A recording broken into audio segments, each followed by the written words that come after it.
Ahora bien, si consideramos las fuerzas que actúan sobre la molécula M minúscula que se encuentra en la superficie que separa el líquido del gas, observamos que solo la mitad de su esfera de acción molecular está ocupada por moléculas de líquido, mientras que la otra mitad está llena de gas.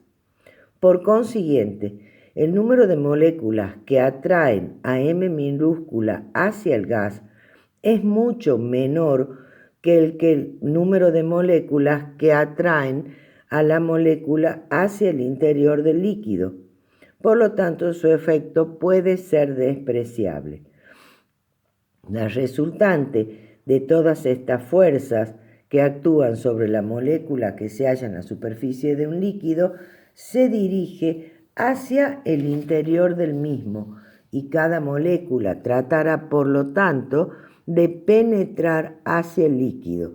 De ahí resulta la tendencia de los líquidos a disminuir su superficie libre. Podemos concluir que hay fuerzas de cohesión no neutralizadas en la superficie libre de un líquido. Esto es lo que yo les decía. Por ejemplo, la molécula M que está en este primer recipiente, donde están las fuerzas de atracción y de repulsión totalmente iguales a las de sus vecinos, la resultante es igual a 0. En el segundo recipiente, en la molécula M minúscula, las fuerzas que tiran a la molécula hacia el interior del líquido son mucho mayor que la fuerza que hace que tira el gas hacia arriba. Por lo tanto, las moléculas de la superficie van a tener una resultante dirigida hacia el seno del líquido. Para poder definir la tensión superficial, vamos a ver la horquilla de Dupré. La horquilla de Dupré consiste en un bastidor como un alambre en forma de U invertida y un alambre inferior que se puede desplazar hacia arriba y hacia abajo. Por eso es que tiene la flechita. Cuando colocamos una película de agua jabonosa en la horquilla, esa película jabonosa tiende a contraerse y como solo el lado inferior es el móvil, tiende a subir. Para que este lado móvil no suba, ¿qué tengo que hacer?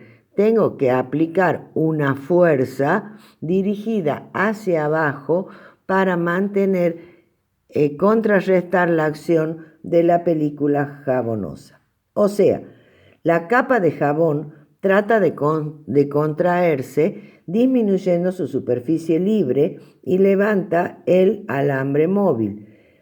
O sea, hay que ejercer una fuerza que se puede medir colocando distintas pesitas sobre el lado móvil hasta hallar una que separe hasta cierto punto el alambre móvil con la capa extendida. Esa fuerza que aparece o fuerza de tensión superficial se ejerce en todo el perímetro de la lámina líquida, pero como solamente hay un solo lado móvil, la consecuencia es que ésta se desplaza hacia arriba. Así podemos definir a la tensión superficial como la fuerza que se ejerce en toda superficie líquida sobre su contorno perpendicularmente a él, tangencial a la superficie y dirigida hacia el centro de la superficie. ¿Qué quiere decir esta definición? Si yo al recipiente lo veo desde arriba, decimos que la fuerza es sobre la superficie, perpendicular al contorno, tangencial a la superficie y dirigida hacia el centro de la superficie, según la definición. Si yo al recipiente lo veo de costado, tengo el líquido, la fuerza de la tensión superficial va a ser así y así. sobre la superficie, perpendicular al contorno y dirigida hacia el centro de la superficie. A la tensión superficial se la designa con la letra alfa y la fuerza que ejerceremos dependerá de la tensión superficial del líquido que usemos y de la longitud del alambre móvil. Es decir, a mayor tensión superficial del líquido, mayor será la fuerza que tenemos que ejercer, y a mayor longitud del alambre tendremos que ejercer también mayor fuerza.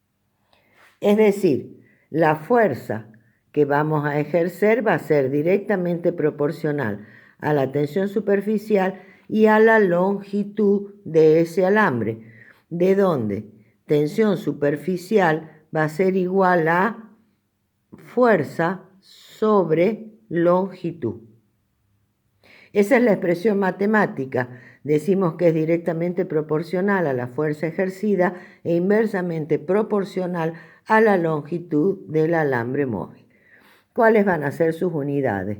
En el sistema MKS, tensión superficial va a ser igual a dina sobre centímetro. En el sistema CGS, perdón,